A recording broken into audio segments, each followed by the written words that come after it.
All right, kia ora koutou. I'm Lee Hale and I'm chairing the session today. And this is our second in the series from the critical disability network that we run out between the Donald Beasley and the university. So welcome to everybody, and I'm going to hand over straight away to Wally to welcome us in today. Thanks, Wally. Thank you. Kia ora koutou katoa. Welcome again for the series.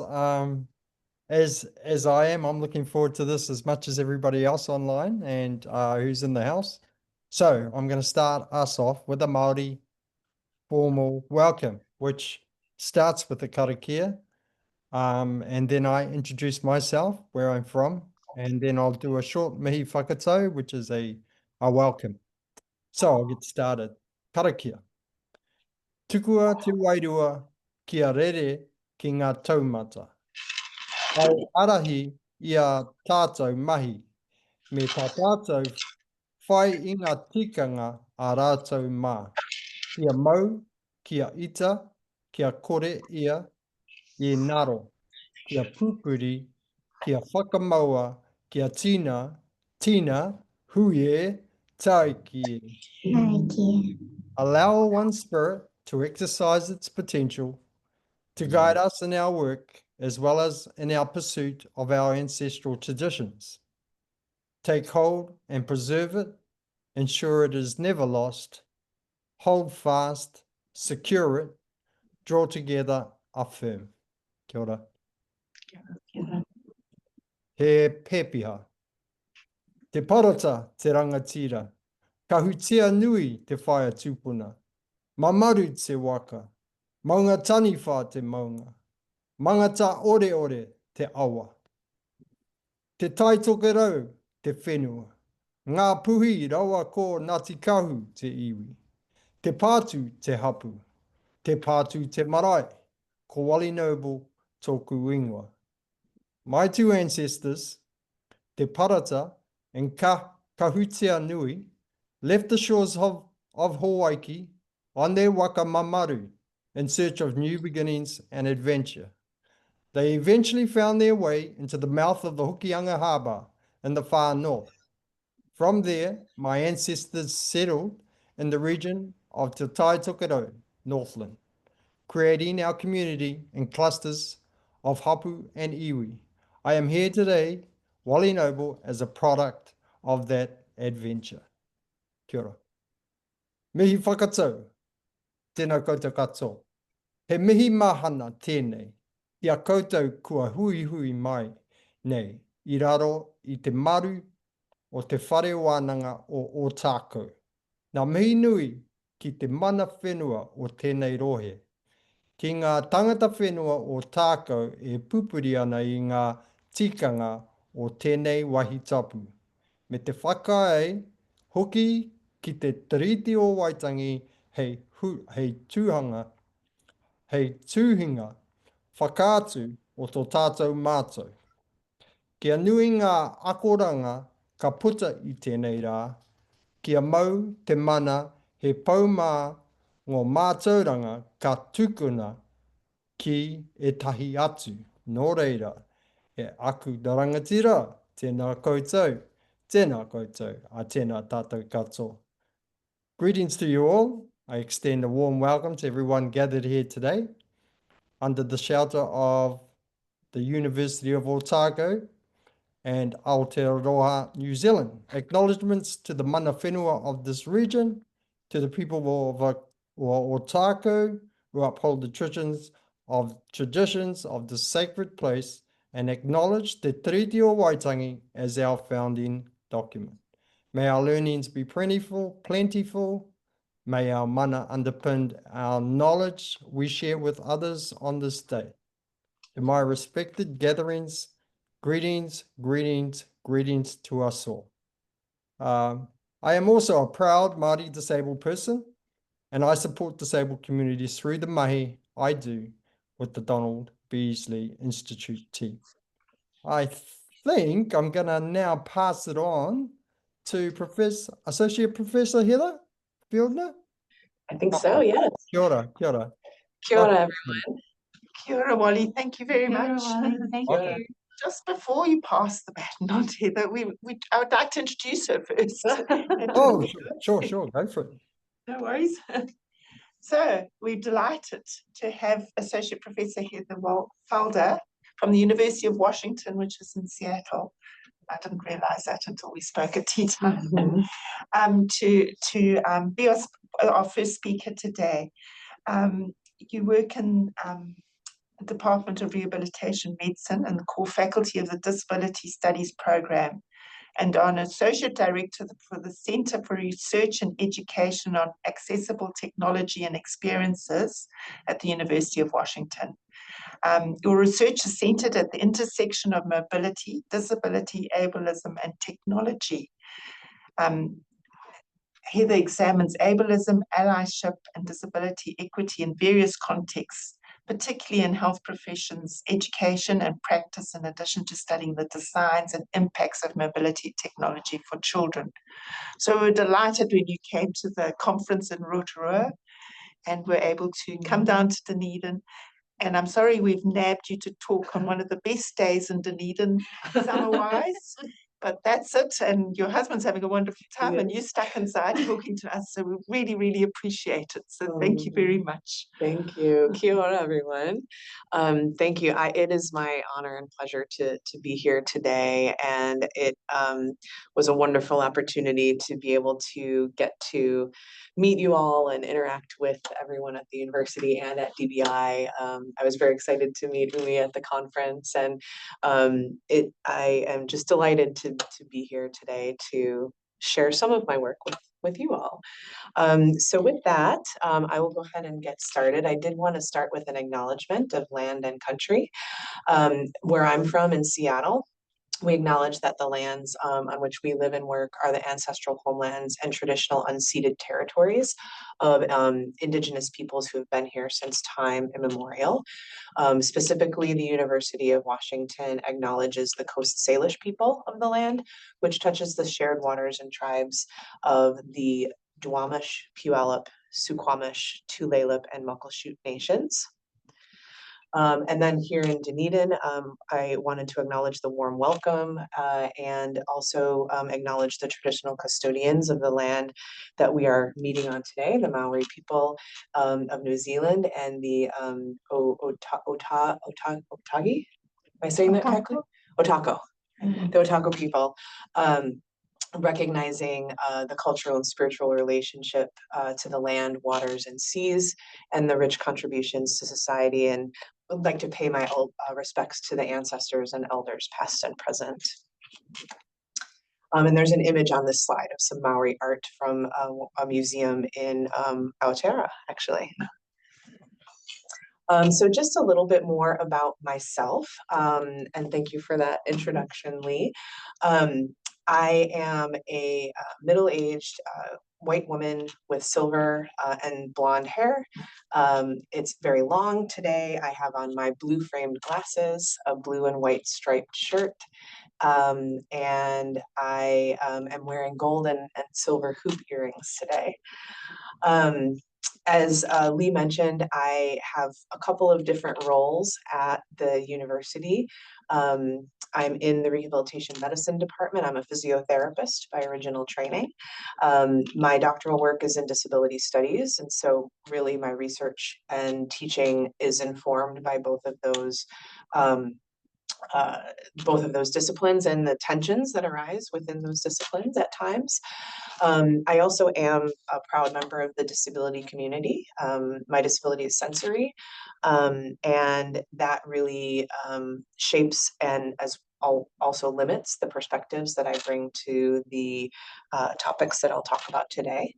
And I'm also the parent and daughter of other disabled family members as well. So hopefully that sets a little bit of the context for my discussion today.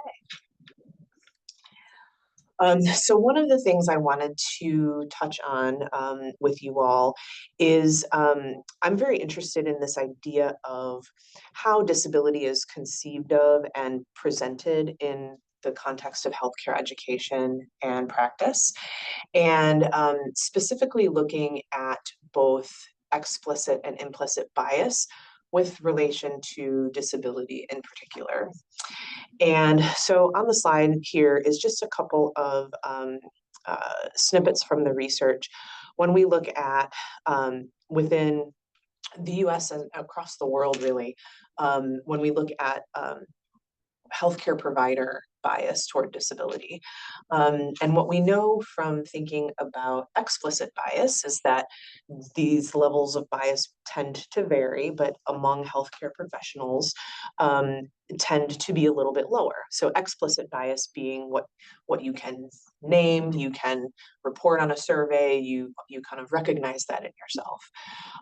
We also know from the research that explicit bias tends to improve throughout health professions education, but there have been some discipline-specific differences. So, for example, one of the studies I refer to here notes that physiotherapy students are shown to have less favorable explicit attitudes towards disabled people compared to occupational therapy students, which is some of the research that we've actually participated in as well. We've seen that trend.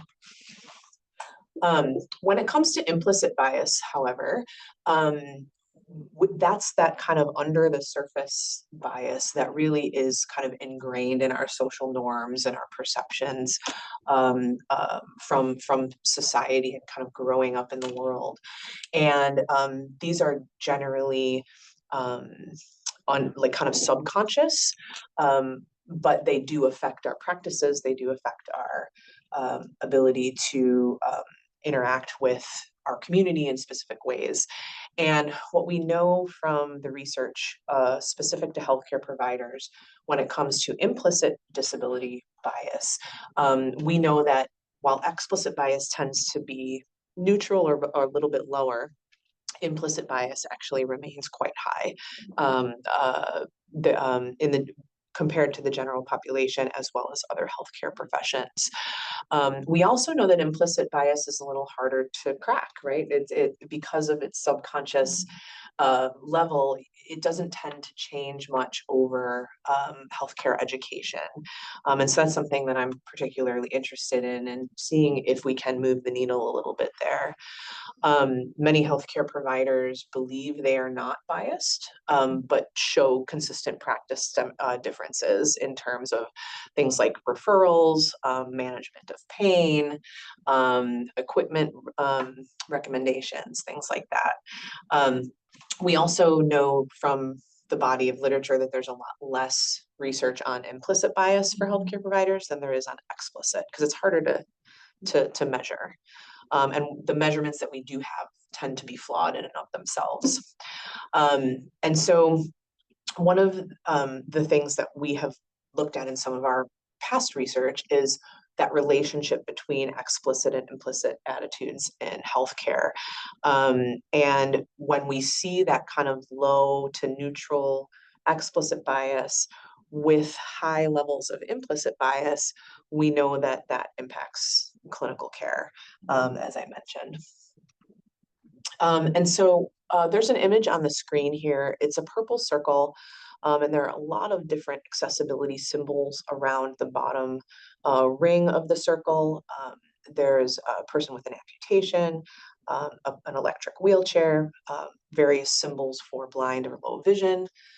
There's various assistive devices, and there's some images indicating activism and advocacy. And on the top of the screen is a framework title, Critical Disability Studies to Inform Allyship in Healthcare and Education. And this is an image that our group put together for some of our research work, really taking that critical disability studies approach to inform allyship and reduce ableism in healthcare education. And so that's based on 5 kind of core principles. The first being that acknowledging that disability is complex, that it is relational and it's a social construct, as well as a politicized identity. That ableism is pervasive in all aspects of society, and that leads to inequitable access, as well as inequitable healthcare experiences. Third, that experiences of both body and mind, as well as social discrimination and systemic oppression, matter in driving somebody's lived experience. That our goal is not necessarily fixing or cure, but also access and representation, justice and equity, and care for and about the body. And we really try and push to critically examine structural processes around disability from a very intersectional lens. So acknowledging the disability perspective alongside feminist, queer, and critical race theories. So we really try and infuse this framework into the work that we do. So I'm going to just touch on 3 projects that really have used this framework to drive our work. And this first one is understanding experiences of both ableism and allyship in healthcare, as well as general education experiences. And our goal here was to build an educational curriculum to try and reduce ableism in our healthcare education specifically. And so there were 3 project aims associated with this. The first being understanding how students, faculty, and staff with disabilities have experienced ableism and discrimination, as well as how they have experienced allyship and community. And this was all within the context of our university community. The second aim was to then create from those experiences a disability allyship training curriculum that included customizable tools and modules and methods for education and action to hopefully reduce some of those experiences that we had heard about previously. And then our final aim was to then pilot test and examine the effects of that training on perceptions and attitudes towards disability, those explicit and implicit biases in our health profession students. So on the screen here, there's a graphic of a diverse group of people, and we really looked at using a participatory action research framework here to conduct these aims. I won't spend a lot of time on this slide, but we did include both cohort focus groups as well as individual interviews. And then we audio recorded, transcribed, and analyzed those. And then we, together with an advisory board of participants from AIM-1, we created a kind of an introductory curriculum and tool focused on ableism and allyship, understandings of disability, things like that. And what was important to the people that we talked to was really to include things like different models or ways of thinking about disability, how disability history has influenced contemporary medical and healthcare practices, as well as some immediate action steps. Then we implemented the curriculum and we measured explicit and implicit bias using a variety of measures. And so we had some statistical results, we had some qualitative results as well. This is just an example of some of the questions that we used. So during the semi-structured interviews, we're asking folks about interactions and experiences that they felt were rooted in ableism. We also asked about in which ways ableism can be challenged in our university community, both on a micro level as well as a macro level, related to systems and policies and things like that. We also wanted to hear about a healthcare experience that went well in their mind. What made it go well? What were the interactions like? What were the communications like? You know, what factors were in place to make that a positive experience? And then what are the ways in which a person's personal lived experience related to disability and identity are acknowledged and honored on our campus? And so those were kind of how we we started out. And in this first part, we had 22 disabled participants complete interviews or focus groups. And we have 3 campuses at our university, so we really wanted to get representation from all of our campuses. About a third of these participants were also individuals of color. And so that really helped with the intersectional perspective. And there were some other, minoritized identity groups represented in that sample as well. And we really had 4 themes kind of emerge from this work. The first being that ableism was very much present in everyday healthcare interactions, that people who did have intersectional identities experienced ableism in a slightly different way, which was very interesting.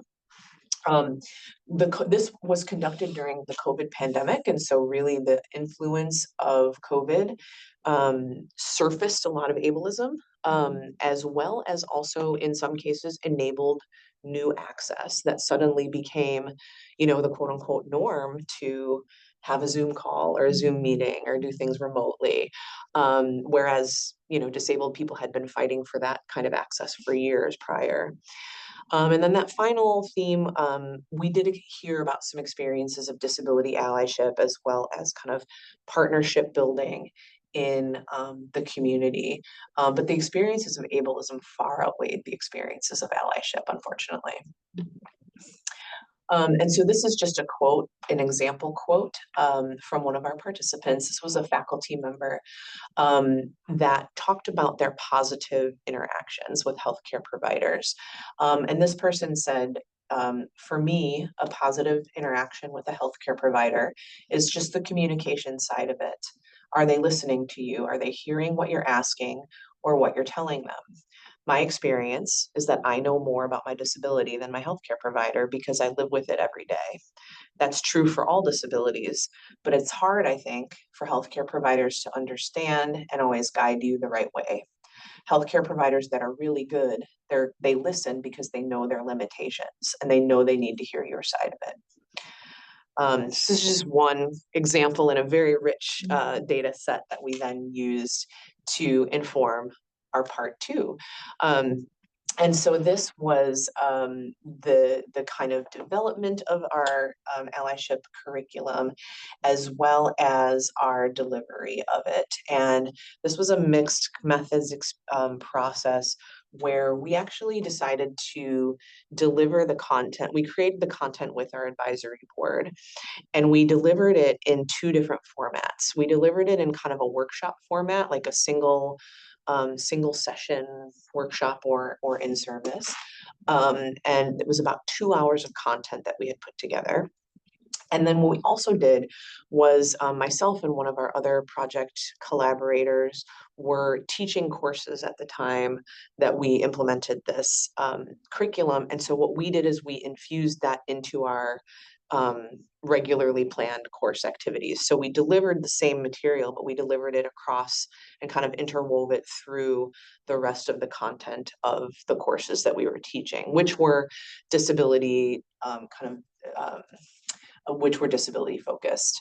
And then we evaluated the rates of change, both in explicit and in implicit disability attitudes prior to and then after the curriculum. And so these are some of the measures that we used. We had a demographic questionnaire. We used the disability attitudes implicit association test. We used for explicit disability measurement, we used the attitudes towards disabled persons scale and the symbolic ableism scale, which is a scale that members of our research team have developed over the last couple of years. We also held post-workshop focus groups with the attendees so we could learn about their qualitative impacts. And so just here is this is a graphic. It's a bar graph that shows 3 sets of results. This is focused on explicit disability attitudes, specifically when we measured using the attitudes towards disabled persons scale. So just to orient you to this graph, there are 3 sets of bars.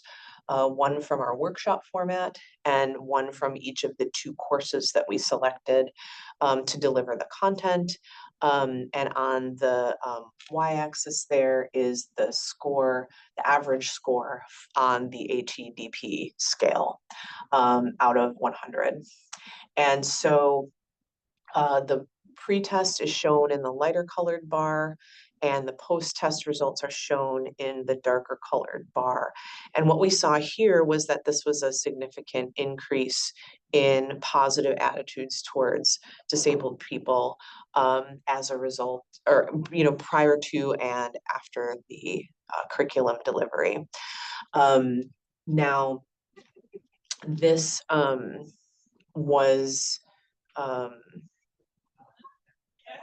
was really, it was nice to kind of see that these explicit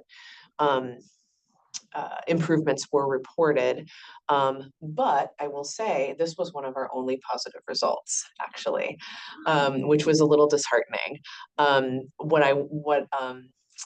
This next slide indicates is that we did not see any statistically significant changes in either of the other measures that we did, either for the other explicit measure or the implicit attitudes measure, which was unfortunate. We did see improvements in certain situations, and there was some evidence that showed that the course-long format versus the single workshop format was a little bit more effective, but we never reached that statistical significant level with these measures. And so that really, we were really bummed out about that. We were thinking that, here we've co-developed this thing together, with disabled folks in our community, and it didn't make a ton of difference, at least for our participants, with these measures. So we were a bit flummoxed by these results here,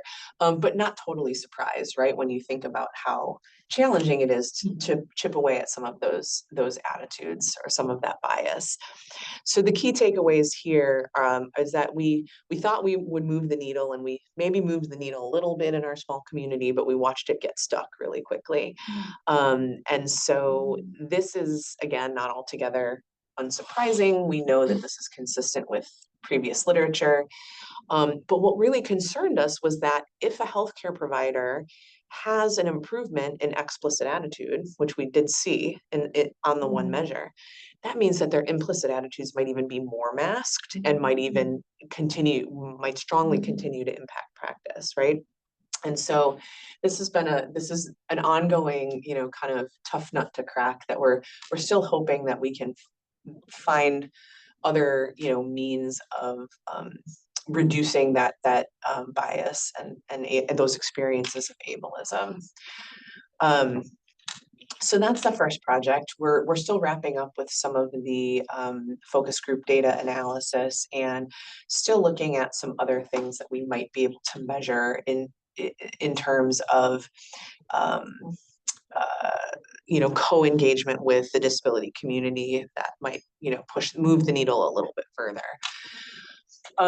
So moving on to the second study that I wanted to mention, this was a co-designed study with individuals with spinal cord injury. One of my first times working with adults. I typically work on the pediatric side of things, so this was really great. And this is a project that's ongoing, and we're looking at understanding mobility choices post-injury, as well as setting a mobility research agenda that is driven by community members with spinal cord injury. And the background here is that we know that obviously mobility, either with or without technology, is a cornerstone of independence and quality of life for people with SCI, but that significant gaps persist in rehab research and understanding how for whom mobility after SCI is defined as well as evaluated. We see a lot of ableist assumptions around the ability to walk or return to walk. There are some different rehabilitation priorities in the US that really focus on that, and less so focus on functional skills and assistive technologies and things like that. So we've seen that research priorities have not always reflected or included the perspectives of folks with lived experience here. And so what we have seen as a result of that is that there are those ableist priorities, even in the way we measure mobility following a spinal cord injury. And, you know, we see in research that it tends to simplify mobility choice making and really, you know, drowns out a little bit of that complex, dynamic, and contextual nature of mobility. And so this is, the aim of this study was to really highlight the importance of lived experience in identifying as well as ultimately addressing current gaps in rehab research related to mobility following spinal cord injury. And we did this in a couple of different ways. So this was a grant-funded project with a group of about 12 stakeholders and just 3 or 4 researchers. So all of the stakeholders and a couple of the researchers have spinal cord injuries.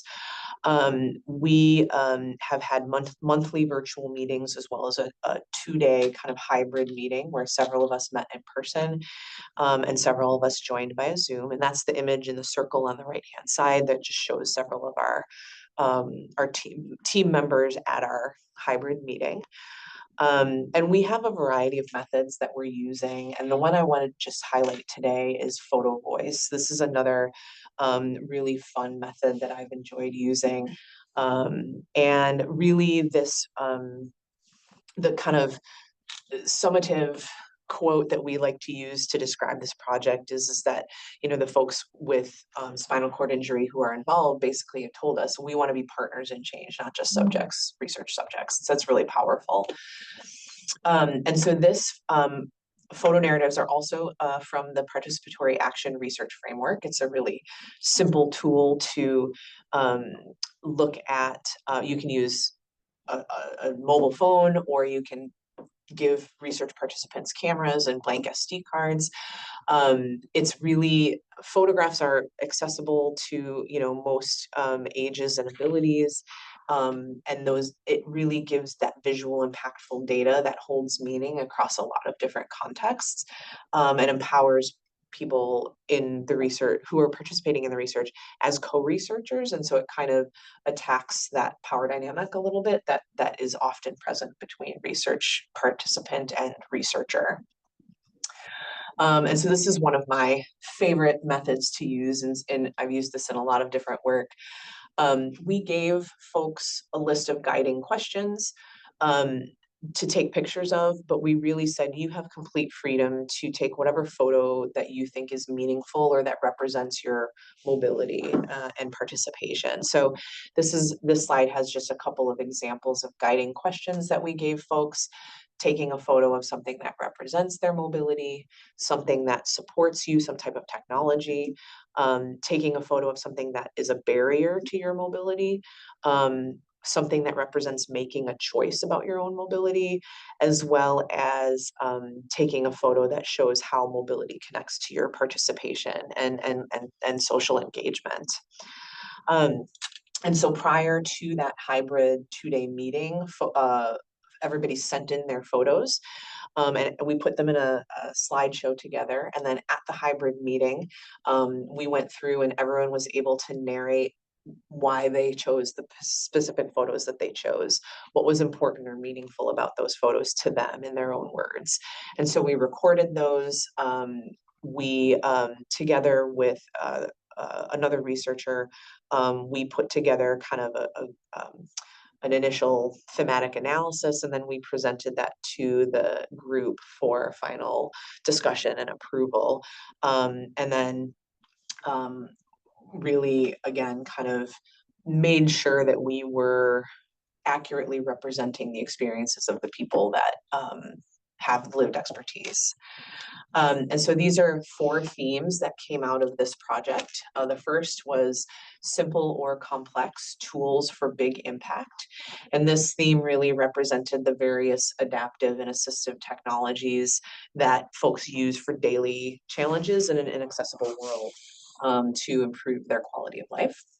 The second theme, home is where the access is. Sometimes there are some environmental barriers that sometimes were and sometimes were not resolved through design or accommodation.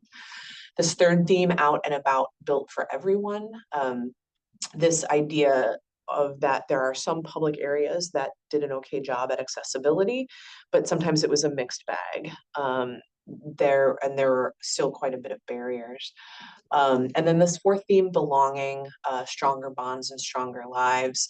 This really spoke to the social support, engagement in activities and participation with family, friends, even support from healthcare providers that really enhanced connection and well-being.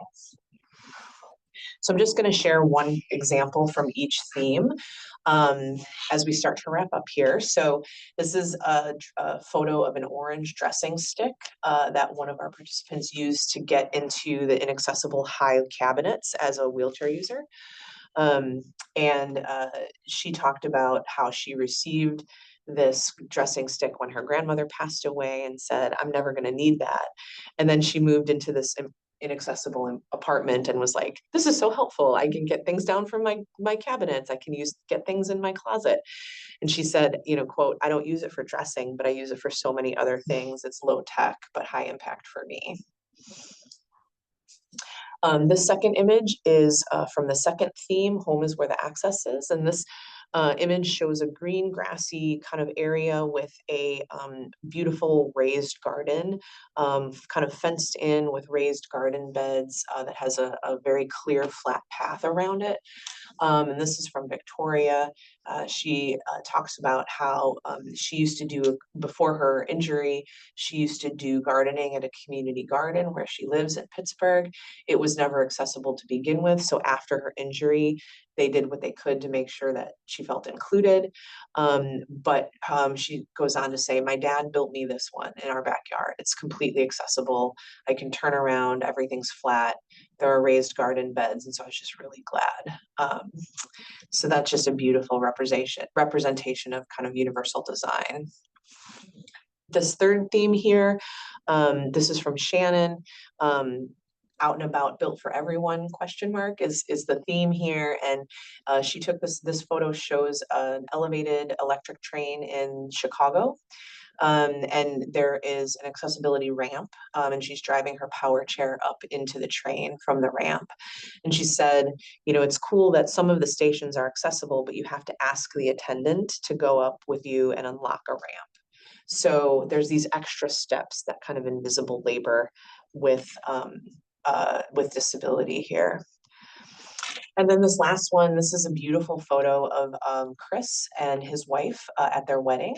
The photo shows kind of lines of pews and Chris and his fiance sitting with the priest at an altar in a church. And he said, I didn't want to be one of those people that had that kind of overly inspirational narrative around getting married. And I didn't want to necessarily try and stand at the altar. And so the request we asked the priest was for my wife and I, the priest, and our maid of honor and best man to be seated at the altar so we could all be on the same eye level and could look each other in the eyes. And they were willing to change wedding venues if they were not willing to go along with this request. So just a beautiful example of kind of access and community and belonging based on the bride and groom's needs. It's just beautiful. So this really, the key takeaways here are that there's this kind of both and approach to mobility. It's not always one thing for one person. Even accessible spaces take time and effort. And the right technology doesn't have to be complex, but sometimes it is. So just love using photographs here. How are we doing on time? We're actually on time. We're on time? No. Oh, I'm over time. Okay.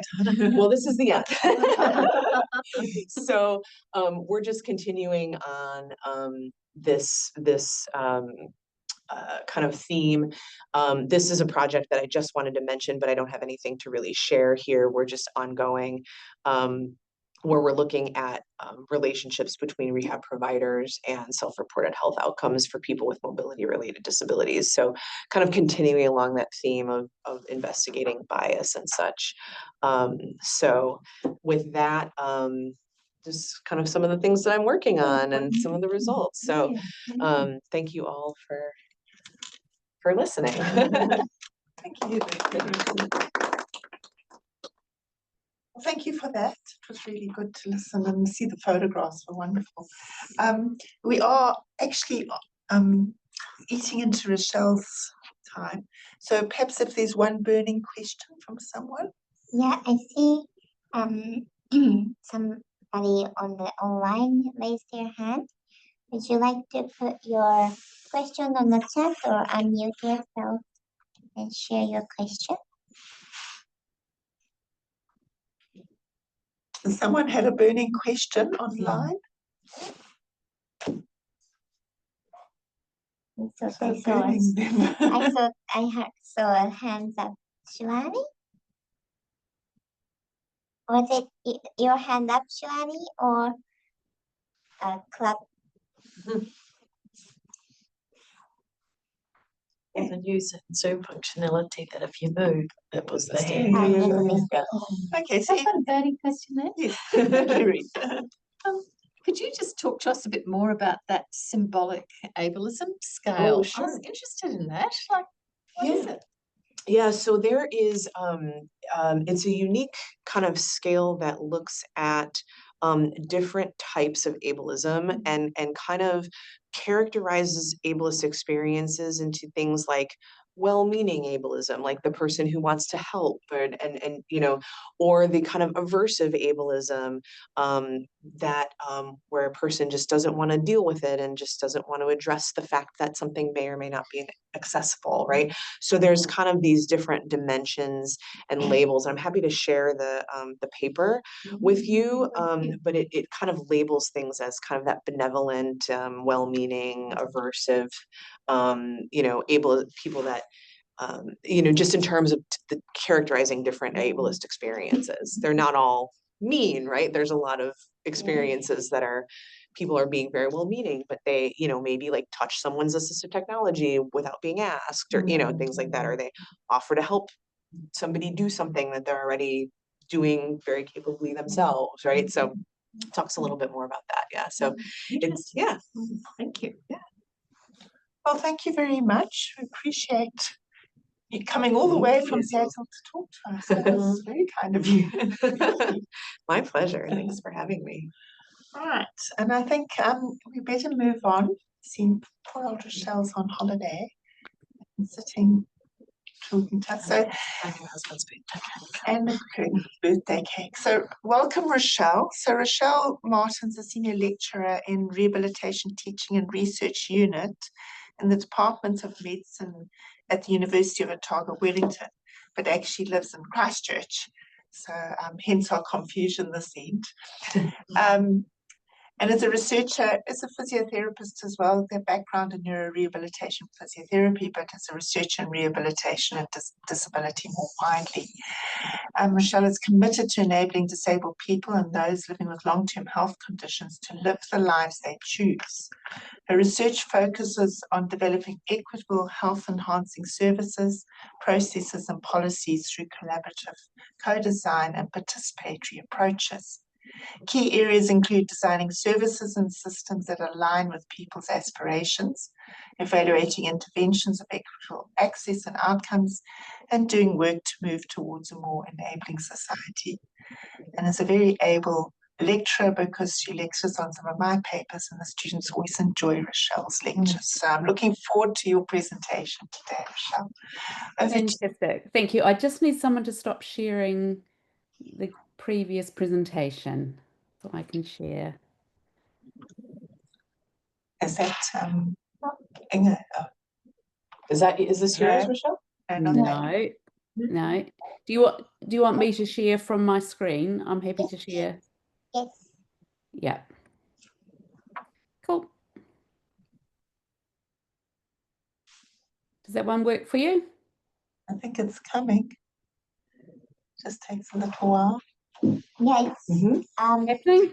yeah, it's happening on our end, but I will just change the rooms one, but please get started.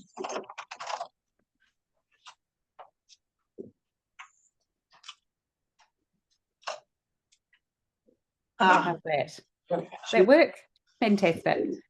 Thank you. Not only did I put one presentation in today, but this is the second one I've had to give today. So that's how disorganized I was. We'll give you So tomorrow. I'm really looking forward to chatting today, though, and I want to recognise that some people that I know, but particularly want to recognise Christine is here today and is one of the contributors to this research. It's so lovely to have you here today, Christine.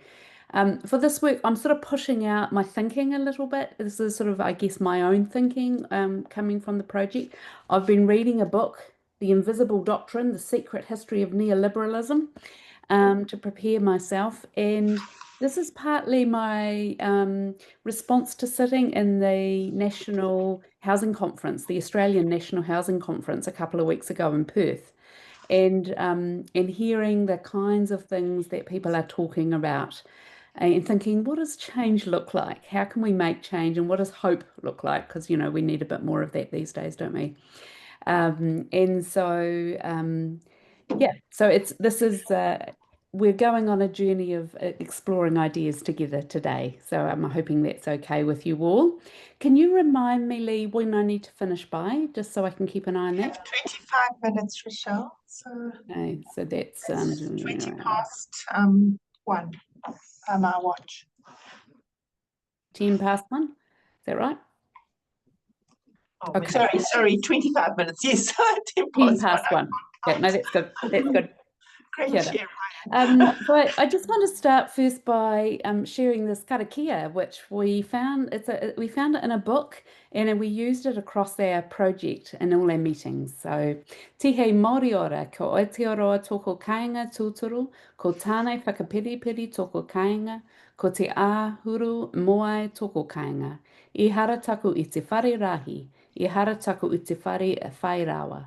Ko ono whakarākei, ko ono whakanikoniko, ko re aroha, ko te whakapono re te manga rangimarie, he kāinga whakato kākano, he whakatipu i ngā tōtara he mata. He whakatipu i te reanga rangatira, haramai te toki, humie, huie, taekie.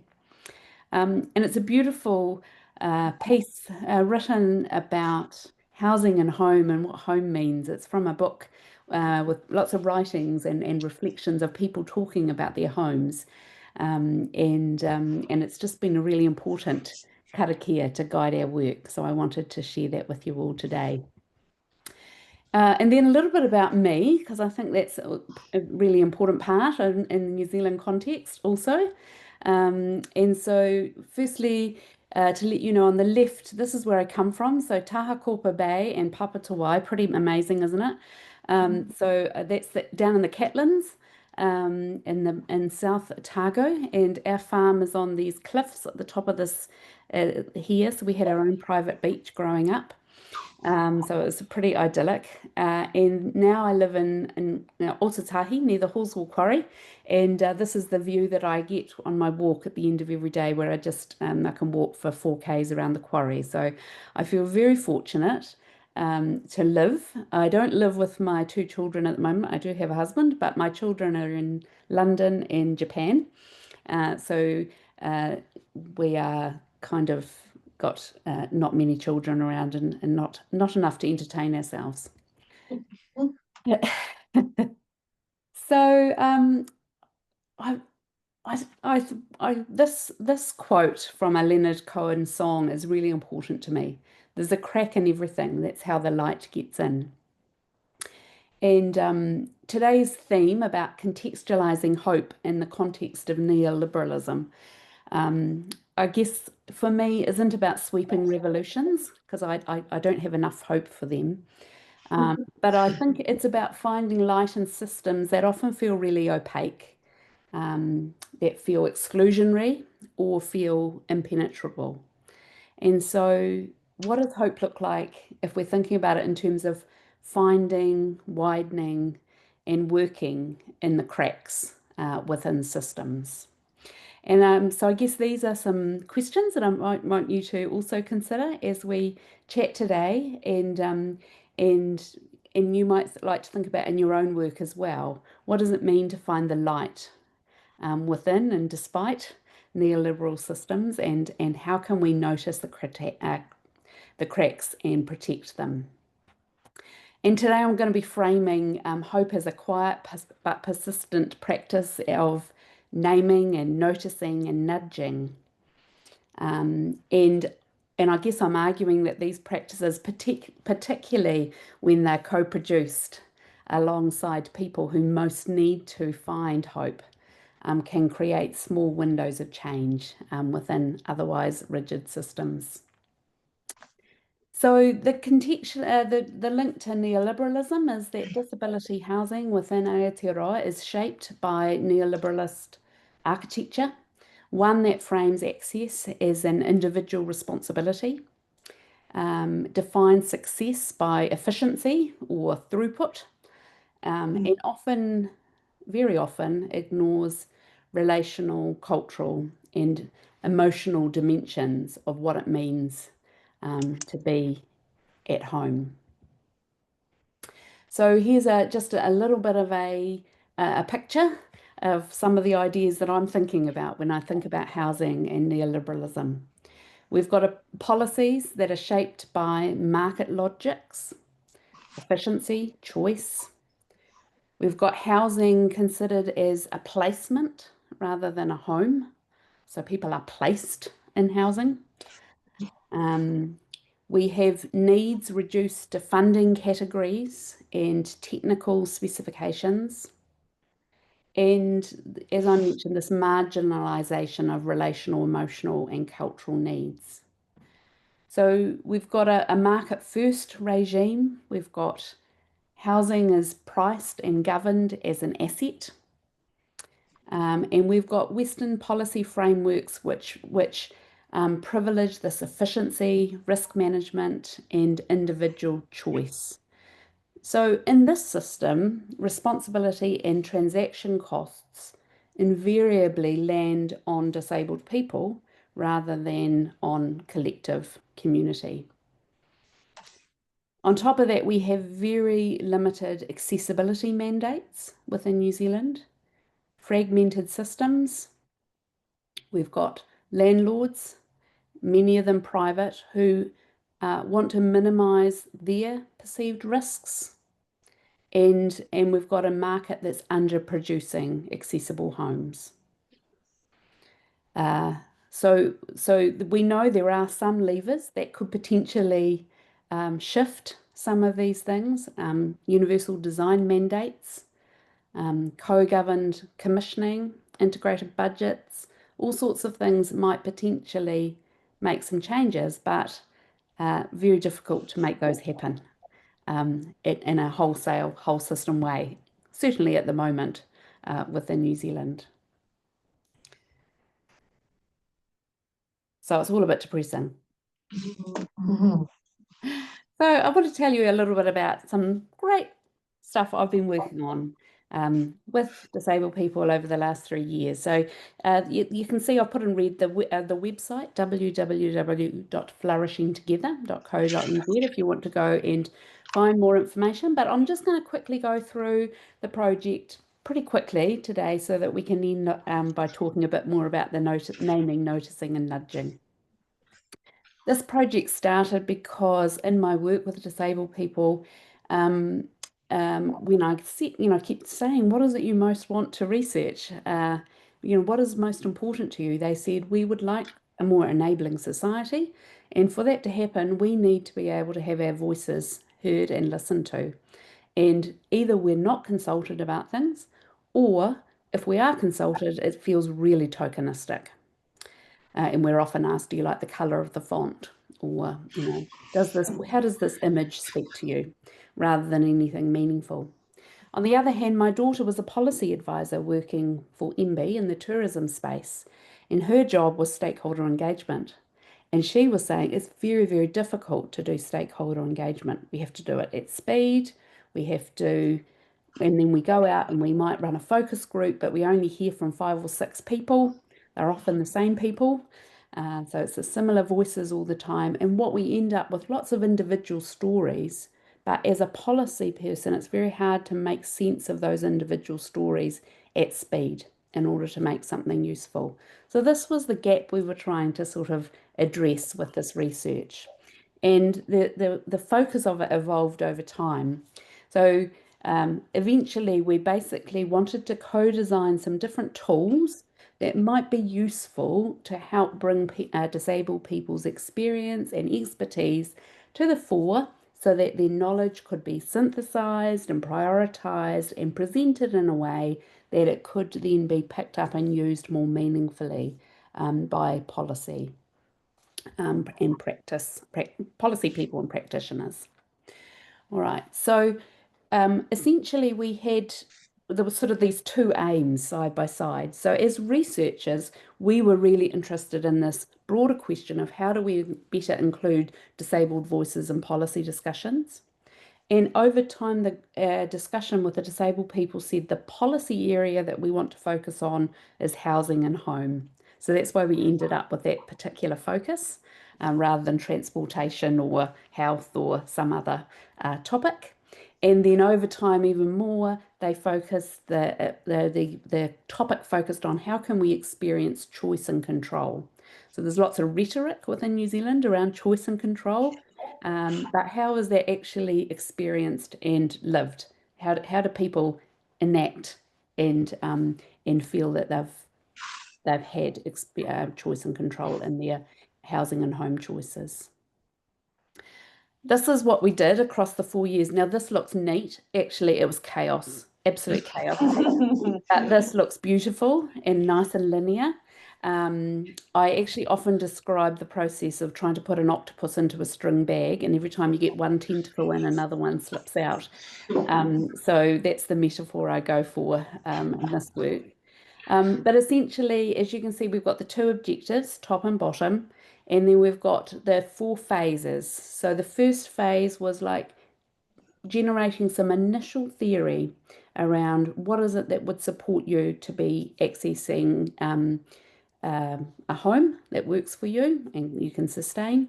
And then we co-developed, co-designed and piloted those 2 tools. And then the co-production team, who I'm going to introduce you to in a moment, helped also co-develop our plan for sharing. All right, so that's the kind of the essence of where it went. And like I said, well, whose experience and expertise are we talking about?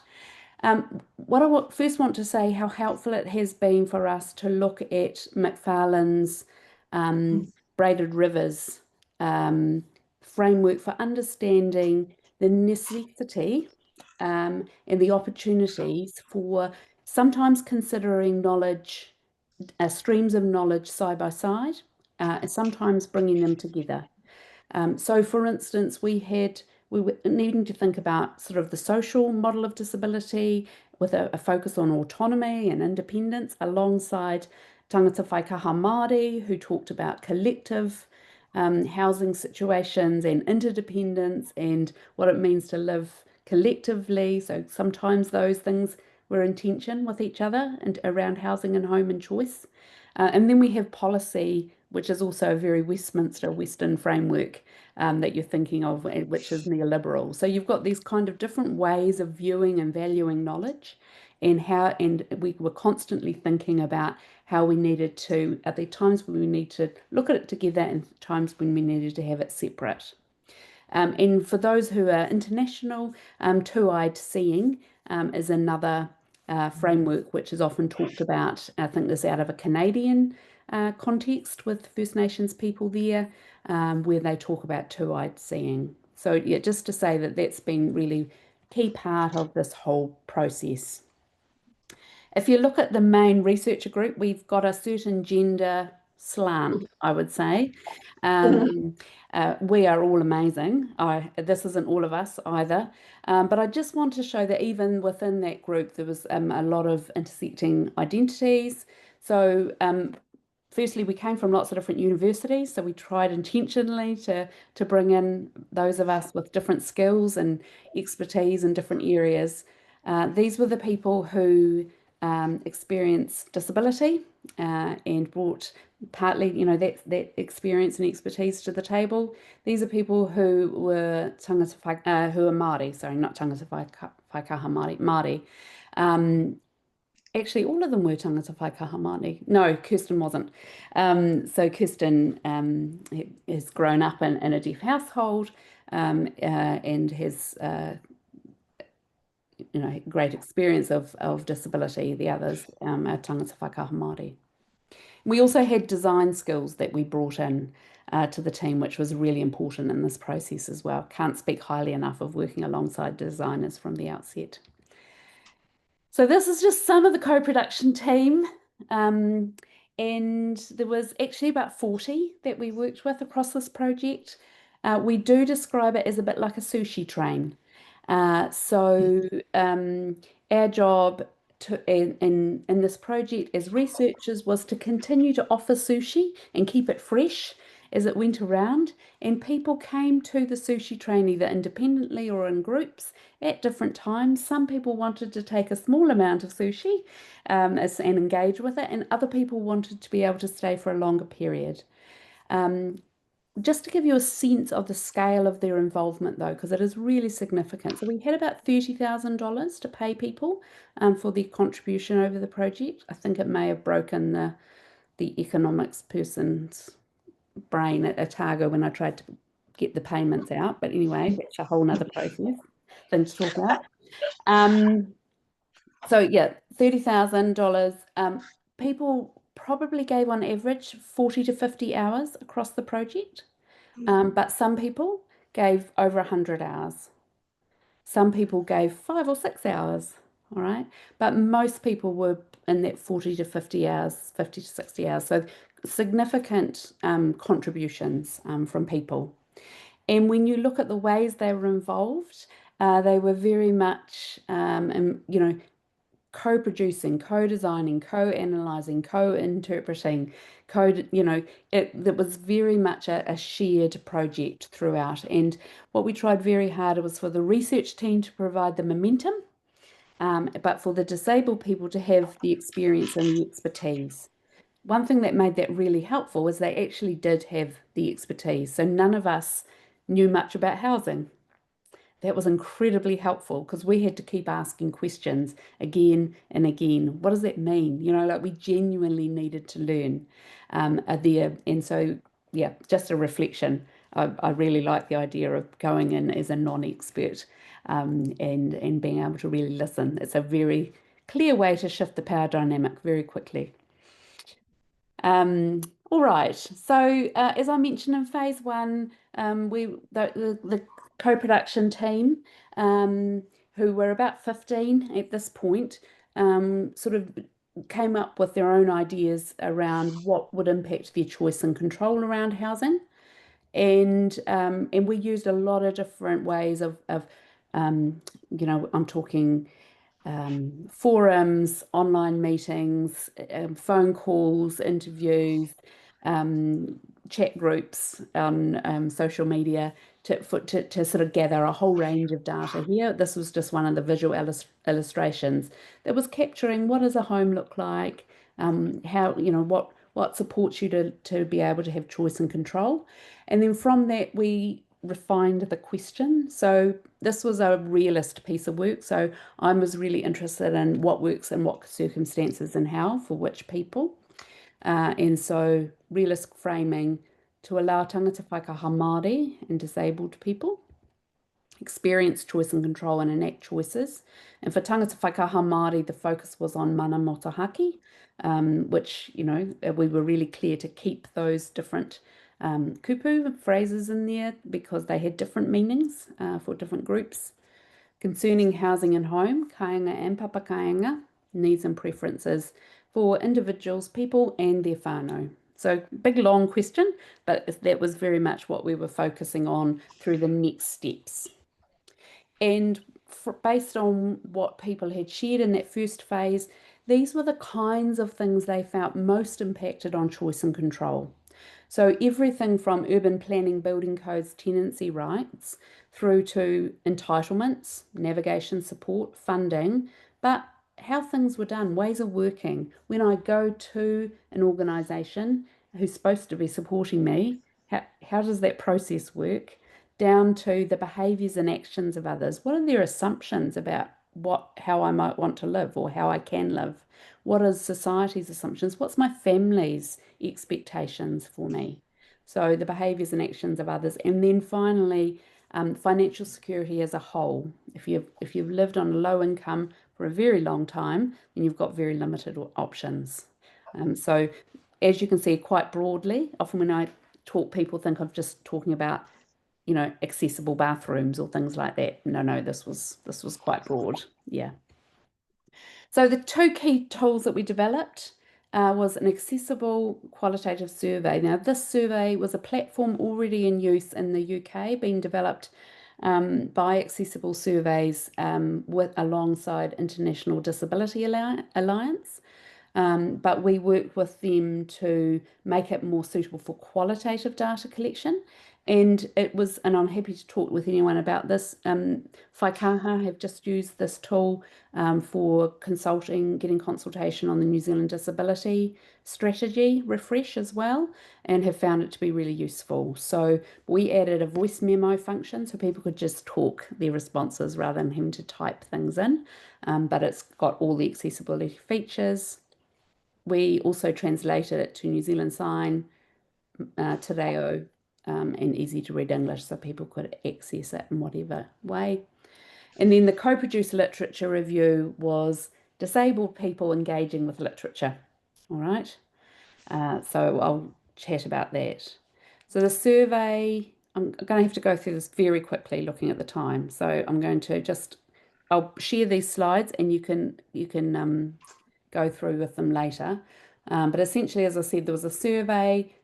On our website, you can download the report, the visual report, which covers a summary of what people shared in that survey. We had 134 basically interviews, so people responding, but it was an interview depth of rich data.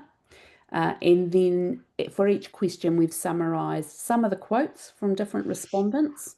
Our sort of key takeaway overall, and disabled people, the co-production team were involved in this analysis, and Christine particularly, who's here today, was really involved in this and really significantly contributed. And then a summary. So you can see the sorts of things I've covered. I really encourage you. And we finished with, what do you hope for? So this whole work was very much focused on what works well. What do you hope for? Tell us stories of times when things have worked so that we could build on these things. The co-produced literature review, once again, it was a full literature review, but we sampled just 22 reports for the co-production team to engage with, and you can see some are 4 pages and some are 292 pages. We used AI to help create simple summaries and to give people sometimes used AI to help them ask their questions and bring their own questions to the report.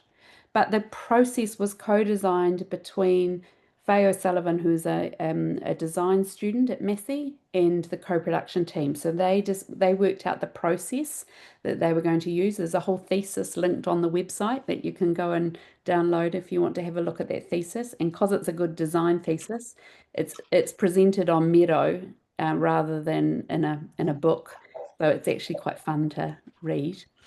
And I won't go through that, but essentially it was very much the disabled people's own experiences. So for instance, they'd read a publication, then they would bring their questions, we'd have a discussion around why do you think, so this one was about why would a consumer-driven home modification intervention support community participation? How does that work? What's that link? And as a really great example, the positive effect they saw in the first 6 months dropped off after 6 months, and the researchers were completely uncertain as to why that might be. And the disabled people said, well, it's probably just to do with the seasons, because you stop participating over winter. And I wonder if they'd even considered the impact of winter on levels of participation. So, you know, that sort of expertise they're able to bring to make sense. What I love about this is my ask for more funding, because they don't want publications, which is great. They'd like spoken word plays, a fully accessible show home, TUI billboard campaign. So if anyone's got funding to do really great creative dissemination, I've got all the ideas that have come in from this amazing group of people. So yeah. Okay. I just want to can I take one more minute? I think we have one more minute. Yep. Yeah, okay. I'm going to go through to here. So naming. You can't fix what you can't name. All right. So, you know, the fact that we were naming these things, these difference between policy rhetoric, we were naming, you know, understanding that people are treated as placements rather than persons. We were naming invisibility. We were naming that voices had been erased. All right. And so, you know, you were getting quotes like, I felt like I had to prove I was disabled enough, but not too disabled to get into housing. It was exhausting. All right. So naming in as itself is a hopeful act. It invites collective recognition, gives language to frustration, and can disrupt this internalized deficit narratives that many disabled people themselves live with, and we, as we've heard, we have within ourselves as well. Then noticing is this act of quiet resistance. So, you know, noticing that there's these patterns of emotional and cultural dissonance that people are just having to make do in homes that weren't designed for them. That there's massive hidden labour, families constantly negotiating, explaining, adapting. The absolute importance of comfort and familiarity and a place to enact my cultural identity for mana and wairua within disabled people was really important as well. And the invisible work of these navigating these fragmented systems and gatekeeping processes. Sorry, Scott, I'm probably making this very difficult for you. All right. So we noticed some things around policy, and I will not go through all of these, but they'll be on the slides that you can look at. One of the key things I want to say, though, is that density done well can support inclusion, but at the moment, density around transportation hubs is exclusive. People cannot access most of the higher density housing that's being built around transportation hubs, and that we don't have things in place to support stable renting for people. And we're lagging behind the rest of the world in terms of universal design on private properties.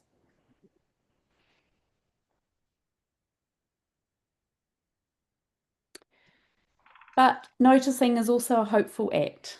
It's a moment of storytelling and pattern recognition and shared noticing that we begin to see not what's just broken, but what matters most to people and what we should be putting our energy to.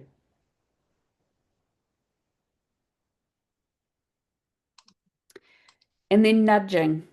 This is just really quick. But nudges are there's things that we can do. And nudging is something that's talked about in complex systems. And they're like little perturbations. They're like just making little changes, amplifying positive feedback loops, making sure that agency is distributed, that everyone has a voice.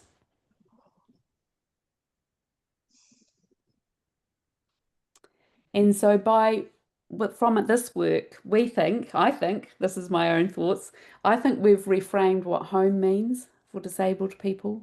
I think we've shared aspirations, and we're starting to, in these conversations, work with providers to imagine alternative processes about relationships rather than compliance being first. I won't share those ones. So yeah, making visible possibility better, shaping the system's attention, and making hopeful actions easy, salient, and socially supported. And for the disabled people involved in the co-production team, we have many, many examples of them saying, this feels great, I feel different, I feel empowered, I feel able to speak, contributing to the Disability Refresh, doing their own advocacy work. So lots and lots of great examples of nudging happening, which I'm very happy to chat about in other places and spaces. Thank you.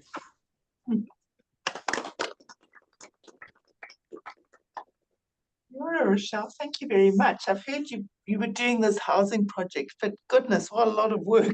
So what a complex, huge amount of work that's been done. My congratulations. Wow. Any questions? We couldn't have 1 minute, I think, of questions. I'm looking at the boss. 1 minute questions. Yes. Hi, is it Rachelle? Yes. Yes, I'm not on the camera, but that's okay. I hate being on the camera. Oh no, they're I am from Canada, and Leonard Cohen quote, "Wow, you kicked it off with one of our Canadian artists," and then the Marshall and Marshall Two-Eyed Seeing. I just wanted to also share really quickly. Thank you for your presentation, and actually thank you, Heather, also for yours. There's another Indigenous scholar in Saskatchewan, which is where I'm from. His name's Willie Ermine, and he talks about an ethical space, which is similar to the concepts around the braided river and the two-eyed seeing. And actually, I don't know if this is of interest to you, but there is a book called Braiding Sweetgrass. And so, and I think it's a US author, actually. So I don't know if maybe you know of it, but I think I thought of that when I was learning a little bit about the braiding rivers and in Canterbury, because I was just in Christchurch, actually. And I don't do disability specific work where I'm at, but we do look at aging well in place and this idea of home but place-based and the meaning. So I really appreciate, there's a lot of, it resonated very much. And I've never heard put an octopus in a string bag. Wow, do I ever like that saying. So anyway, but yeah, amazing work. It resonates with the context in Canada for sure. And I would love to, maybe connect with you more as we move, even though it's different areas. Yeah, look, I'd love to connect with anyone. Obviously, there's lots to share. I'll share my PowerPoint slides. At the end of that is my contact details. Feel free to get in contact, anyone and everyone. Thank you. Thank you. Another question? One quick question. Yeah, sure. I've got one. Go for it, Yeah, Bonnie. hi. Yeah, kia ora. I was really interested in the back end of that your presentation, Rachelle. The nudging. It really talks to me in a sense that as individual tangata whai kaha Māori or anybody that's got a disability, I think we've got to put the onus on ourselves to do a bit of nudging. I can only explain this by a situation I just went through not long ago where so I'm an avid pool player, right? I play pool. So I joined this organization, which is a New Zealand organization, and it's just a general open organization in the first place. And then they decided to create a disability pool table group as well. So we came into the fold. Now there's prize money in the general competition, and there was no prize money in the disability competition. So we're thinking, how can we get these guys to notice that, we want equality here. And I just thought about the nudging, and when I spoke to our director at the pool, I spoke to him about, just letting him know that the equality is different. There's a pay incentive on one end, and then you've opened up a disability one, and there's no incentive, and it costs a lot of money to play in these clubs and stuff like that. So through that nudge, you know, the next competition came around, and what do you know? There's a bit of prize money in the disability sector. So I love that process about that nudge. Yeah, I think that's really important.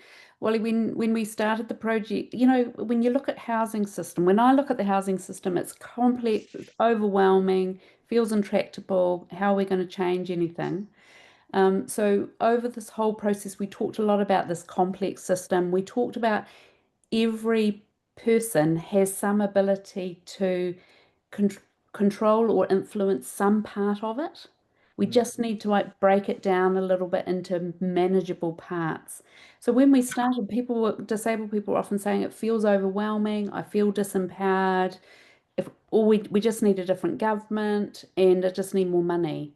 And by the end of it, they were saying, oh, I could advocate for this, I could do this, I could make this change. And that was a very different place to sit in. There is things that we can do rather than it's so overwhelming, I can't do anything.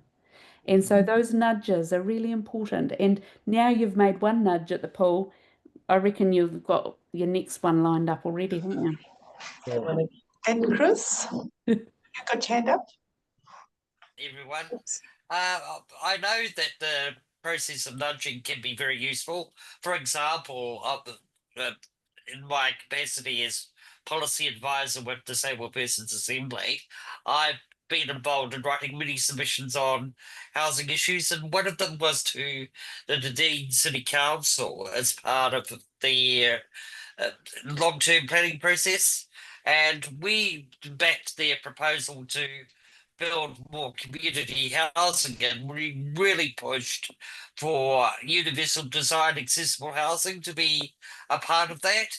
And it has been acknowledged directly just this year by a council officer from the housing section that DPA was very instrumental in pushing for the latest batch of community housing, which was built about 2 or 3 years ago, to be included in the plan. So we have some more accessible housing, even though it's not going to make up the general deficit that's out there. I know from personal experience as well, having been homeless and during the initial COVID period in 2020 after my previous tenancy ended, of the need to nudge things. And I did that through just pushing my local MP and so forth. And also at the end of the year in 2020, I went on television as an opportunity arose for anyone to present their story about accessible housing, and I put my hand up and appeared on television, and the very next day, what do you know, Kaiga Ora stepped up to the mark. So I'm now in a Kaiga Ora rental, and have been for 5 years. It had to be modified slightly, but it was largely accessible when I got here. So nudging can really do quite a bit, but it has to be a mass nudging as well, a collective nudging. It's not just individuals alone. It has to be across the disability community. Kia ora. Totally. Okay. Thanks, Beth. Kia ora, everyone. I think we probably just need to stop. I can see some chatter, so people can look at the chatter in the Zoom chat. But let's have a break for how long? For 5 minutes. So my watch, no, someone else do the calculations. Let's go for 5 minutes, which is about 27 minutes past 1. We're going to reconvene. Am I right, Donna? Yeah, no. Donna checks up on me. Yeah, cool. Yeah, Yeah, okay. the break starts. All right, so see you in 5 minutes. Okay, thanks everyone. Thank you. Please.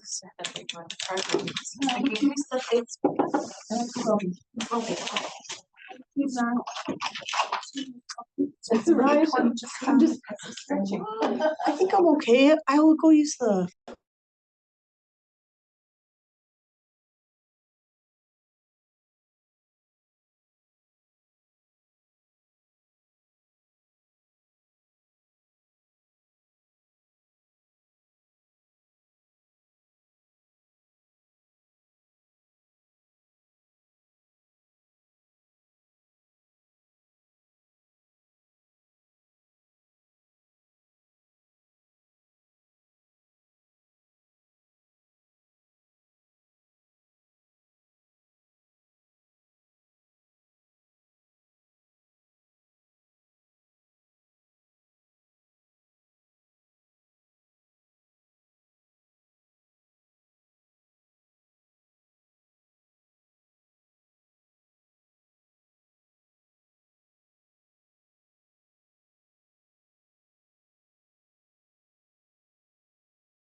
explore How to different use the ways. university system better than you. Yeah, No, so that's belong why to the university. I think some of the must send you the hope thing. There was some really cool Some points and references. also some possibilities of doing things other ways. That would be All right, shall we start up again? Thank you, Robbie, for waiting patiently for your presentation. We look forward to it. So our third speaker this afternoon is Dr. Robbie Francis Watene. You're disabled research lead. We work alongside a team of amazing disabled researchers and allies at the Donald Beasley Institute. But Robbie sits up in Auckland. Am I correct? Yes, yes. And you oversee a range of disabled-led and disability-inclusive human rights research projects, including the disabled person-led monitoring of the UNCRPD in Aotearoa. You have a master's degree in international conflict resolution and mediation, and a PhD from Otago and the National Centre of Peace and Conflict Studies. You've worked in the disability sector for about 15 years as a support worker, a humanitarian documentarian, a social entrepreneur, a researcher, an author, a consultant, an advisor. And you've worked with disabled people across Europe and South America and India and Asia. So goodness, Robbie, we look forward to listening to your talk this afternoon. Thank you very much. Thank you, Lee, for that introduction. Let me just get myself view sorted, slideshow. Does that come up at your end? Yes, we can see it. Awesome. Thank you. Alrighty, well, tēnā koutou katoa, ko Robbie Francis Watene tōku ingoa, he Pākehā hau, he tangata tiriti ahau, he kairaka hau ahau, he wahine whaikaha ahau. As introduced by the wonderful Lee, Robbie's my name, and I'm Disabled Research Lead at the Donald Beasley Institute. I don't think we've done a wee blurb on the DBI this time. We did last week, but DBI is an independent, not-for-profit organisation committed to honouring te tiriti o Waitangi and advancing the human rights of disabled people and their families, their whānau, their aiga, and close supporters, and that's through inclusive, ethical, and transformative research. So today I've got the great pleasure of coming along and sharing some findings from one of our recent projects that was commissioned by Manatu Hauora Ministry of Health to learn more about disabled people's experiences of abortion services here in Aotearoa, New Zealand. Even though it's just me presenting here today, I of course did not conduct this research alone, but I work with a team of amazing disabled and disability researchers, including Letty Schmidt, Umi Asaka, who's in the room today, Ash Beals, Jacinta Tevaga, Dr. Solmaz Nazari, Dr. Kelly Tikau, Eden Cruz, who I saw online a little bit earlier, and of course, the infamous Associate Professor Bridget Murfin-Veach, who couldn't be here today, but sends her apologies. She's usually in the room with you all, so we're missing her today. But I got a bit of a shoulder tap and said, "Hey, could you come along and share some of our recent findings?" Now, we know that this research didn't specifically explore the link between abortion laws and neoliberalism. The research was conducted in this neoliberal context, okay, whereby, globally, this changing abortion laws have been shaped by healthcare access. We know that through privatization and deregulation, like we've seen in the USA, often in combination with conservative political ideologies. Even so, our findings do indicate wee glimmers of hopefulness, especially for the health rights of disabled people and the potential impact that legislative reforms can have. So let's get started. There we go. So today I'm going to begin by sharing a brief background on the project and its aims, followed by the legislative and policy framework. We'll look a little bit into the historical context of reproductive injustice, our research approach, and That's a brief summary of the analysis, and I hope that we'll have a little bit of time for questions at the end. But before I get into it, you know, on behalf of our team, we do appreciate that abortion is a really sensitive topic, especially for our disability community. I am a disabled person myself, and it was when we were approached to do this work, we had some questions. Okay, we had some questions. We know that that talk around abortion, it can be triggering. So please take care of yourselves, take a break at any time, and keep sending your access needs through to UMI and the Critical Disability Studies Network team throughout the presentation if you need anything from me or from them. Alrighty, let's get into it. So in 2020, abortion was decriminalised in Aotearoa, New Zealand through the Matters under the Contraception, Sterilisation and Abortion Act 1977. And recently, the New Zealand government decided to conduct a 5-year review of the legislative change. And as part of this, it commissioned 3 different research projects via the Ministry of Health to inform this review. And in particular, to capture the unique experiences of Māori, LGBTQIA+ communities, and us, disability communities. So our organisation, the DBI, was commissioned to conduct research that focused on the experiences of disabled people and to provide insights into how abortion healthcare services are accessed by our community since the changes had taken place. Now, it's important to note, participants were not asked about their abortion experiences, but about their experiences of services. There's quite an important difference there, unless they wanted to share that information with us. Given that abortion is a contentious and sensitive topic, we also wanted to note that our context here in Aotearoa, New Zealand, especially for our friends from overseas who are here today, it's really quite unique, especially when compared to places like the USA. And our research was conducted amongst this national conversation we were having about equitable access to reproductive health services. And abortion was framed within the research as a human right and a health right, with the assumption that when we have these conversations, disabled people need to be at the table and being part of those conversations.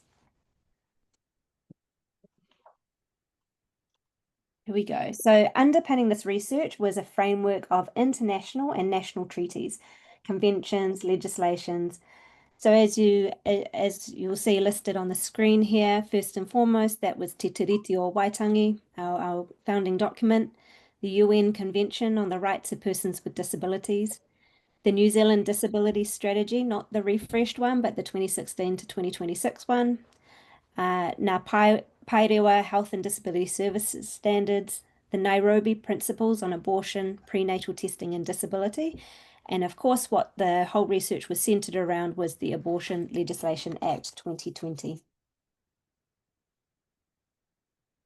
In these documents, just to briefly summarize, the assumption was disabled people have a human right to reproductive health, which includes abortion services.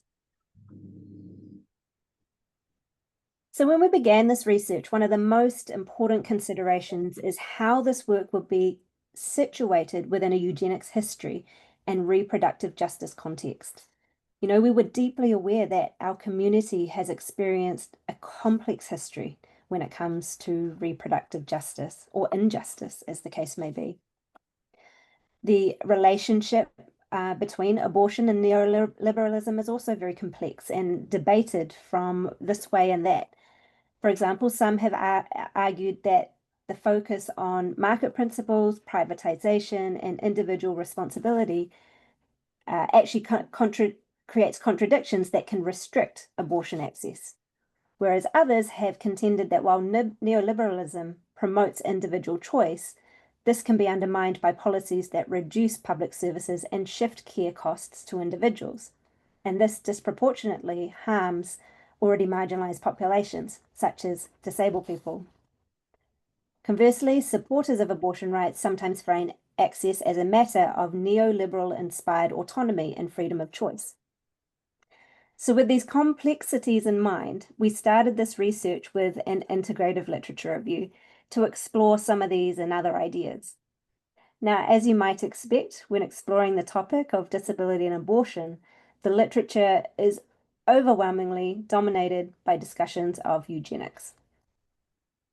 Neoliberalism and eugenics are two distinct concepts that scholars argue are closely linked through, for example, shared underlying ideologies, social Darwinism, ableism, and the emphasis on individual responsibility and market value.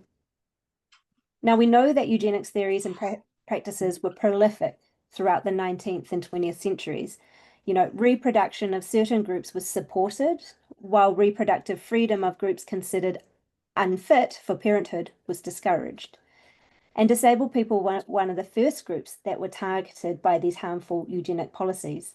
And this led to things like forced sterilization, forced abortion, and restrictions around relationships and marriage. By the early 20th century, these eugenic ideals had become widespread throughout Aotearoa. And even though support for explicit eugenics has decreased internationally and here over the last century, disabled people's reproductive freedom continues to be limited and controlled in some more subtle ways or aversive ways. For example, research shows that people with a learning disability or intellectual disability are more likely than the general population to be sterilized. The literature also showed that disabled people continue to experience ableist assumptions. We've talked a lot about this today. These assumptions have led to disabled people, for example, being constructed as not interested in sex, as asexual, or as hypersexual. And these assumptions are often linked with sexual health education programs that lack disability representation and exclude disability-related information. This may also be why there's not really any earlier research that explored the experiences of abortion services amongst disabled people in Aotearoa. So having completed this literature review, we then conducted positioning workshops with our disabled and non-disabled researchers at the DBI. And this is a really important part of the process for us as an organisation in particular. And it really reflects this notion of for us, by us. Initially, like I said, when we received this request to conduct this research, our team members, we all had different responses to this request, and this was underpinned by our own personal experiences of reproductive justice and injustice. So these positioning sessions enabled us to reflect on our insider and outsider status in relation to the research topic. And it also helped us to identify ways to ensure that the research was safe for everyone who was involved, whether a participant or a researcher. For data collection, we started with an online questionnaire so that we could approach the disability community sensitively and softly. And the second step involved semi-structured qualitative interviews. Knowing how sensitive this topic is and how small our disability community is in Aotearoa, we ensured that participant recruitment was conducted carefully. This led to 7 in-depth qualitative interviews with disabled people who had tried or had engaged with abortion services. Although it was a small group, they had a diverse range of experiences and ethnicities, disability types, locations, and ages. And our original intent was only to interview people who had accessed abortion services after the 2020 legislation change, but participants disclosed that they had accessed abortion services before and after, and 2 of them had accessed it both before and after, so had that comparative experience.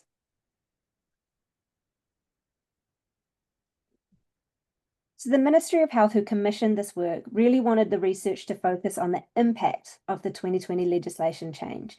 So that's why we've put up front in our findings an answer to their question of what the impact was. So first, the participant responses indicated that there had been a slight reduction in gestational duration for people who had accessed abortion after the legislation. And this is a common measurement when looking at abortion and access to services and equitable access. This suggests that the legislation change may have led to a decrease in the barriers to accessing abortion services, which may mean that people were able to access abortion more safely. Although it was important to note that participant engagement was self-selecting, so it is possible that we're missing some critical voices of maybe people who would have had more challenging experiences, for example. Second, most of the participants experienced quick and smooth referral processes, including telehealth and the ability to self-refer directly to providers. Now, the quote on the screen here is from a participant who had accessed services both prior to the law change and after. And they said, in talking about in comparison to an experience they had in 2012, I got seen straight away. And I was like a bit stunned because prior to 2012, but it made a huge difference, the fact that I could access abortion clinic without going through a wait list and checks. A third key finding was that participants who had accessed abortion counselling prior to the legislation generally had quite negative experiences of the counselling, describing it as intrusive and stressful and this kind of tick-boxing exercise.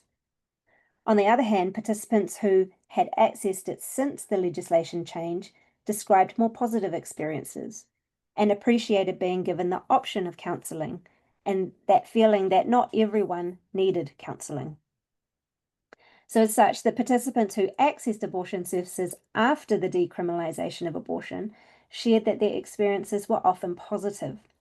They described warm and non-judgmental interactions with health professionals, in-depth positive discussions about which form of contraception was right for them, and good support for aftercare. So even though we had quite a small number of participants and further research is definitely needed, the findings do indicate that there have been some positive outcomes for disabled people's access to abortion services following the legislation change in 2020. And there's our glimmer of hope. Even so, as you may imagine, even though we had these positive findings, participants also described barriers to access, such as difficulty finding information in accessible formats or receiving accessible and appropriate communication from healthcare providers. They also spoke of mental access barriers, which is a term that has emerged from the disability community, which refers to the hesitation disabled people may experience accessing health facilities because of the past or anticipated negative experiences that compromise their emotional safety. Participants also described long waiting lists in rural areas and small towns, and the difficulties of having to find accessible travel from a rural area and the costs and the increased time pressures that are associated with this. Participants also experienced ableism at different points along the abortion pathway. And one of the most overt displays of ableism was described by a participant who had accessed abortion services prior to the legislation change. She described feeling that healthcare providers were making assumptions that she would definitely have an abortion given she was disabled. More covert experiences of ableism were shared by participants who had accessed services prior to and after the change, with some describing increased disability responsiveness, while others still felt that their disability was invisible within the process and that their access needs were not met or that they were responded to inappropriately.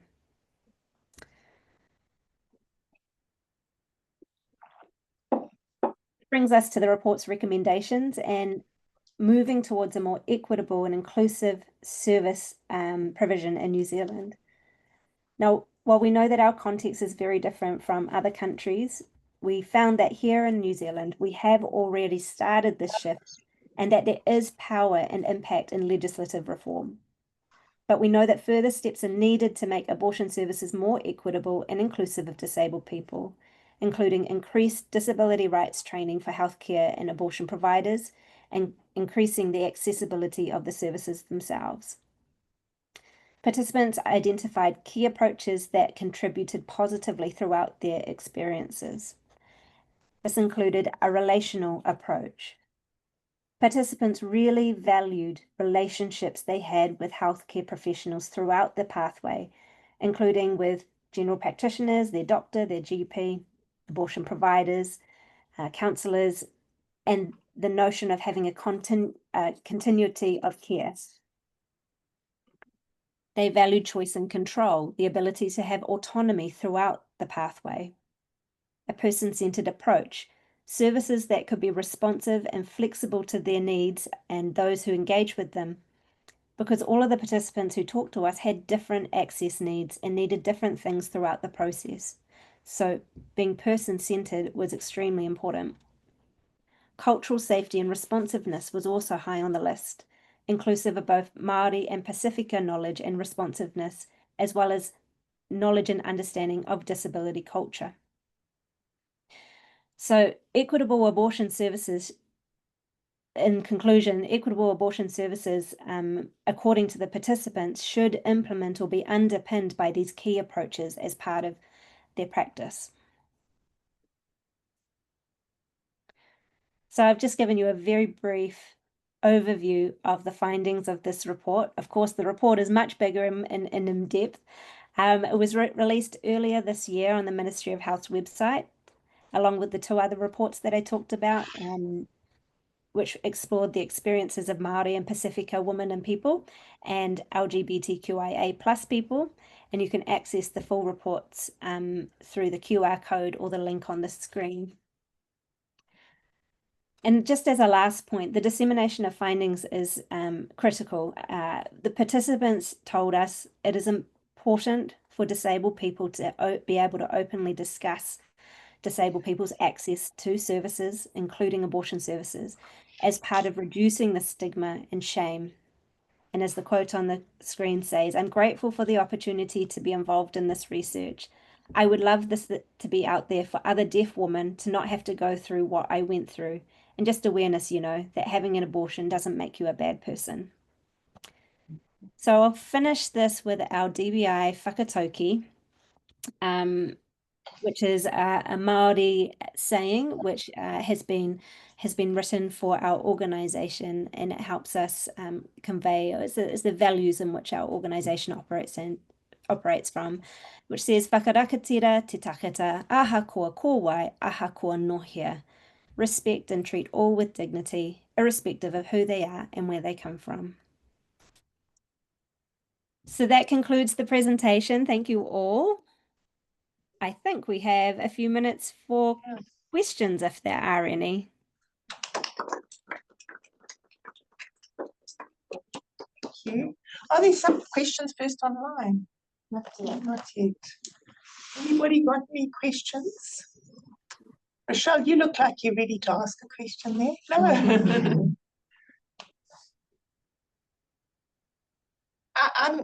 Robbie, I'm not really up to speed on these policies. So the policy changed in 2020, you said, is that correct? Have there been moves to change it again, or is at the moment, is everything stable in that policy? Do you understand what I'm saying? Is there's nothing been rushed through Parliament to try and disestablish some of the policy?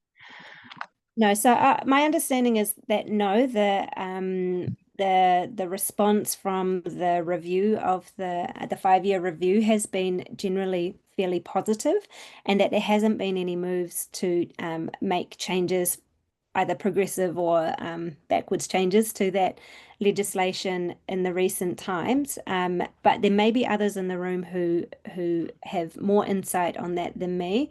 But Umi, is that your impression? Yeah, I think so. Oh, that's good to hear. Yeah.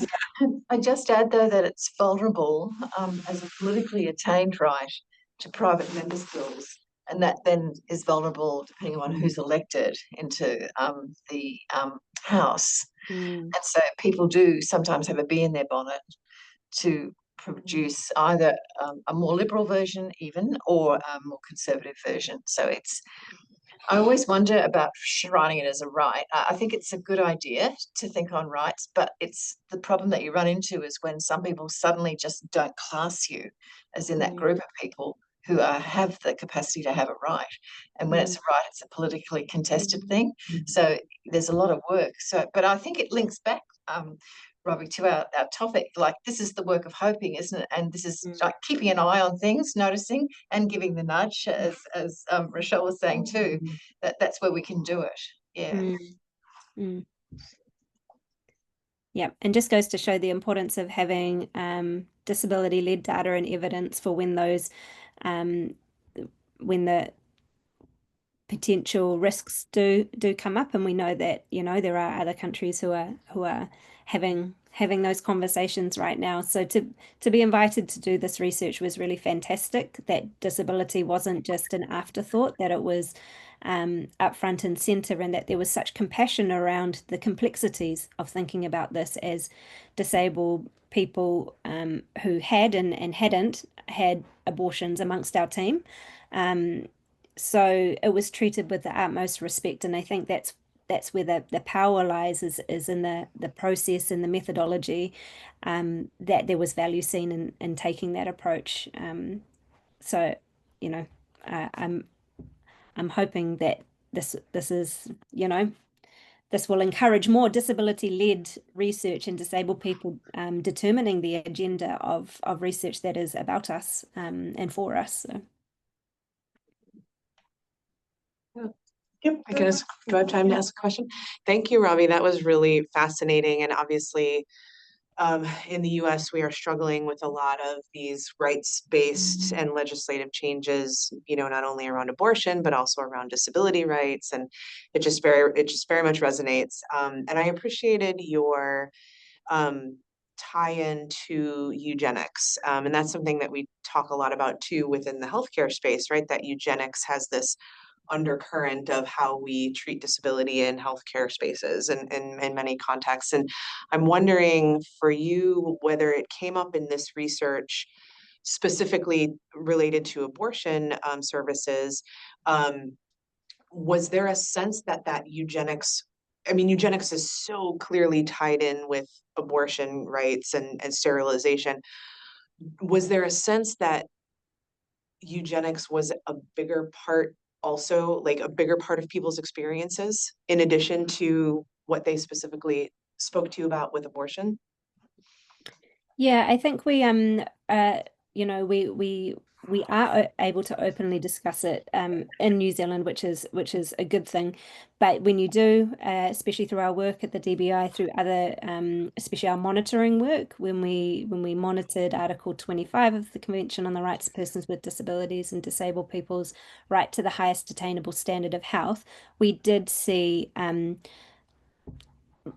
eugenics. I wouldn't even call it hangover, because it's still present, isn't it? It's not a hangover, but these ideas seeping through into our monitoring disabled people's right to life.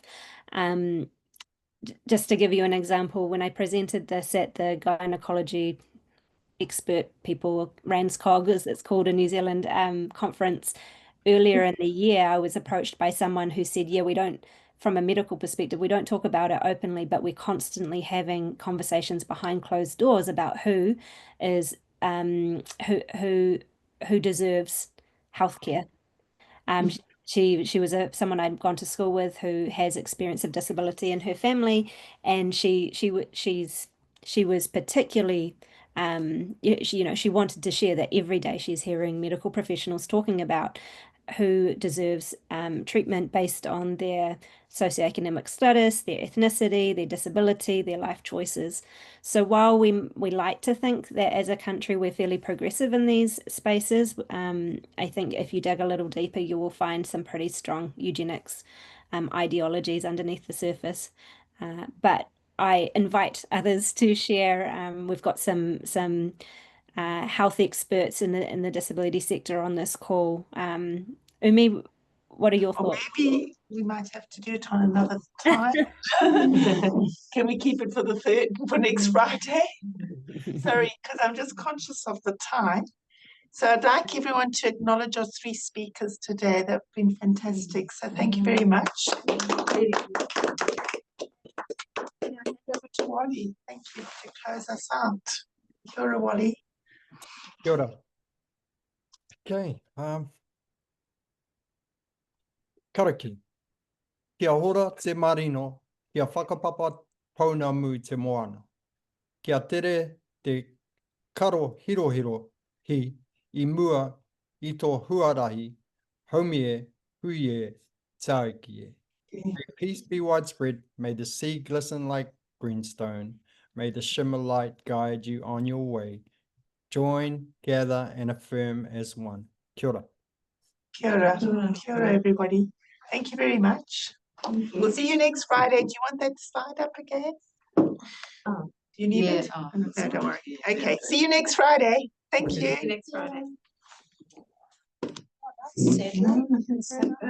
Thank you, everybody. It's wonderful. It's really wonderful. Thank you very much. It's so good you're doing this. Thanks for me. Yeah, this is an amazing seminar series. Yeah. It's really, I'll join in next Friday. Yeah. Yeah.